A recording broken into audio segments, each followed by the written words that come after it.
बसंतपुर में प्रताप सिंह नाम के राजा राज करते थे। उनकी एक ही बेटी थी जिसका नाम चंद्रवती था। अकेले होने के कारण राजा ने उसे बिल्कुल लड़कों की तरह पाला था। तीरकमान चलाना, घोड़े पर चढ़ना, तलवार चलाना आदि जितना भी ज्ञान वह दे सकते उसको दिया था। एक बार बसंतपुर में इतनी अधिक वर्षा हुई कि नदी नाले सभी भर गए। बाढ़ के पानी से हरी भरी फसलें नष्ट होने लगी। जानवर भूखों मरने लगे। बेचारे लोग भागकर राजमहल की तरफ आने लगे। जब राजा के पास यह समाचार पहुंचा तो उन्होंने अपना आधा महल उन लोगों के लिए खाली कर दिया। राजा ने उनके लिए सारे इंतजाम किए, लेकिन वर्षा थी कि रुकने का नाम ही नहीं ले रही थी। अब तो राजा को बहुत चिंता हुई। अब राजा ने अपने मंत्री से कहा, मंत्री जी, आप किसी विद्वान पंडित को लेकर आए। अब तो वो ही इस समस्या का हल बताएंगे।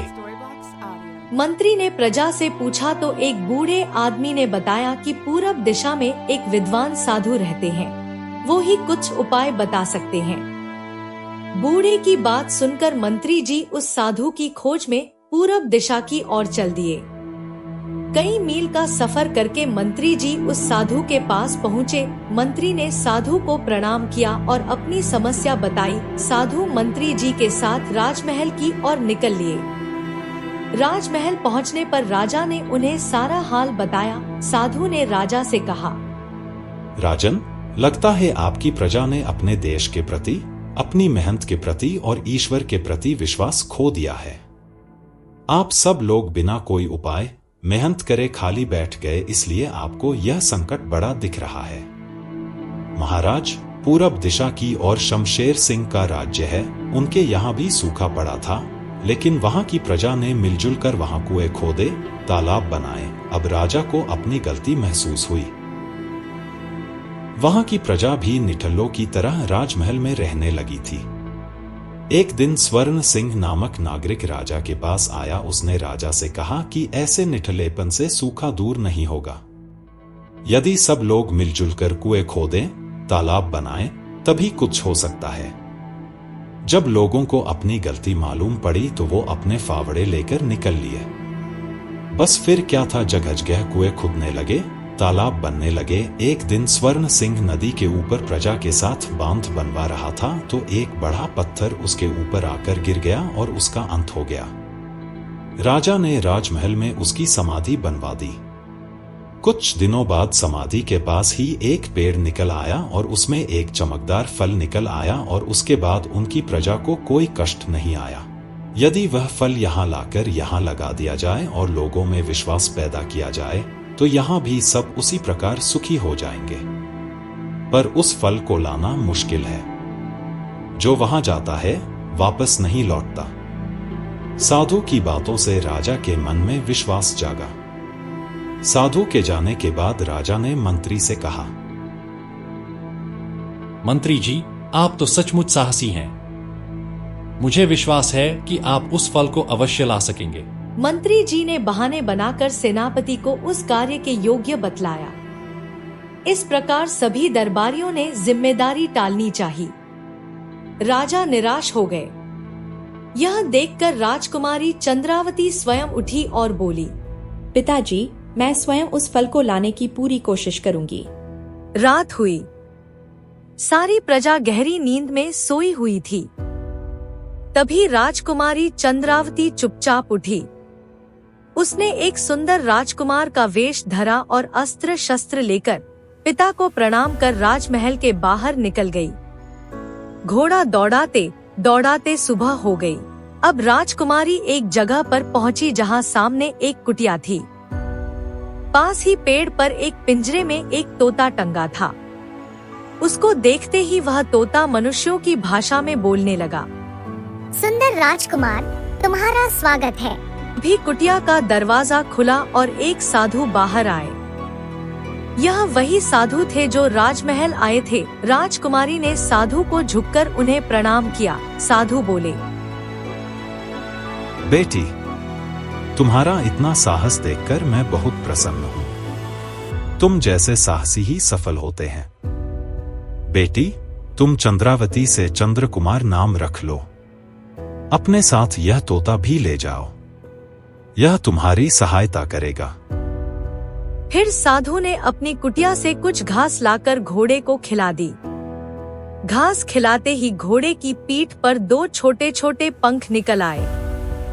तभी पिंजरे में बैठे तोते ने कहा, साधु जी, आप मुझको भी आशीर्वाद दीजिए। साधु ने उसके पिंजरे में एक जंगली फल डाल दिया और बोले, तुम इसको जब भी खाओगे, तुम्हारी बोली केवल राजकुमारी ही सुन पाएगी और कोई नहीं।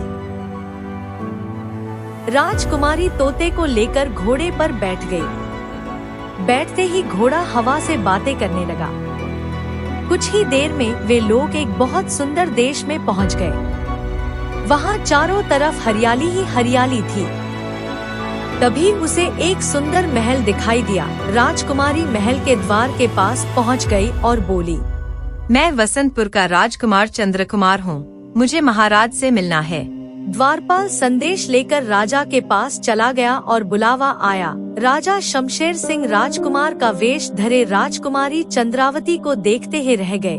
उन्हें विश्वास ही नहीं हो रहा था कि वह राजकुमार हो सकता है। तभी राजा ने पूछा, राजकुमार चंद्रकुमार, आपका यहाँ कैसे आना हुआ? महाराज, आपके देश की प्रशंसा मुझे यहाँ खींच लाई है। आप कुछ दिनों के लिए ठहरने का प्रबंध करा दें तो कृपा होगी। राजा शमशेर सिंह ने अपने राजकुमार कंवलजीत सिंह से कहा, बेटा, इस अतिथि को तुम अपने महल में ले जाओ। वहाँ इसका भरपूर स्वागत करो।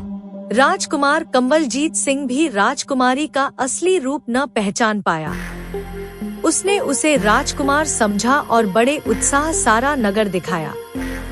एक दिन राजा शमशेर सिंह ने राजकुमार को बुलाया और कहा, बेटा, मुझे लगता है कि यह चंद्र कुमार के वेश में कोई लड़की है।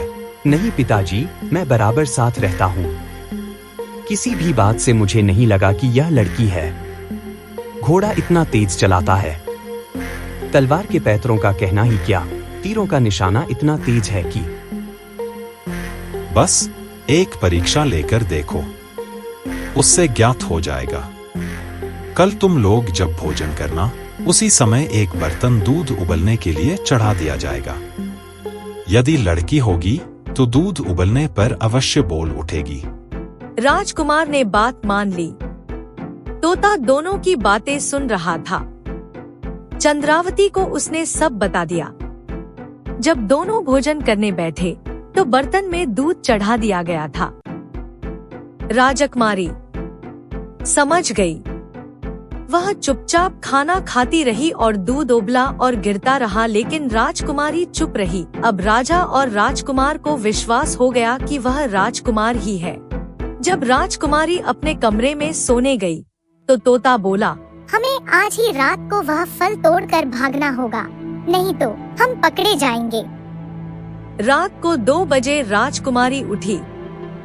उसने तोते का पिंजरा उतारा और महल के बाहर निकल आई। वहीं उसको अस्तबल में बंधा हुआ अपना घोड़ा भी मिल गया। फिर क्या था, उसने अपने एक ही तीर से पेड़ का फल गिरा दिया। जैसे ही चांदी का फल गिरा, वातावरण में अंधेरा छा गया।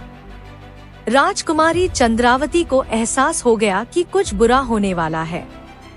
राजकुमारी के हृदय में एक अजीब सा डर उत्पन्न हुआ। वह समझ नहीं पा रही थी कि यह सब कैसे हुआ।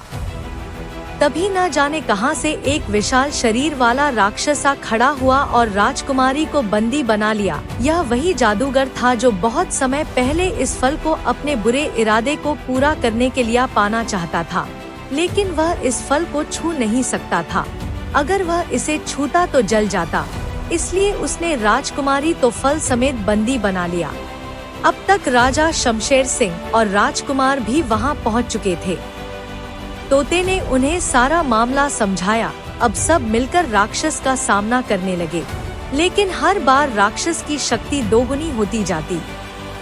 राजकुमारी समझ गई कि राक्षस को शक्ति से नहीं हराया जा सकता। तभी तोते को साधु का दिया मंत्र याद आया। तोता जल्दी से उसी पेड़ से कुछ पत्ते तोड़े, कुछ मंत्र बोले और राक्षस पर गिरा दिए, और यह क्या राक्षस तो पागलों की तरह चिल्लाने लगा और उसका विशाल शरीर लुप्त होता जा रहा था। तो इस प्रकार राक्षस का अंत हो गया। अब राजकुमारी चंद्रावती भी कैद से आजाद थी।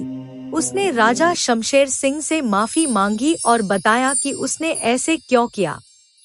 अंत में राजकुमारी चंद्रावती वह फल लेकर अपने राज्य पहुंची और प्रजा को दुखों से छुटकारा दिलाया। उधर राजा शमशेर सिंह ने राजकुमारी के लिए अपने बेटे राजकुमार के तरफ से विवाह का प्रस्ताव भेजा और दोनों राज्य संबंधी बन गए। तो देखा दोस्तों, अगर इरादा नेक हो और हिम्मत न हारे तो सफलता अवश्य मिलती है।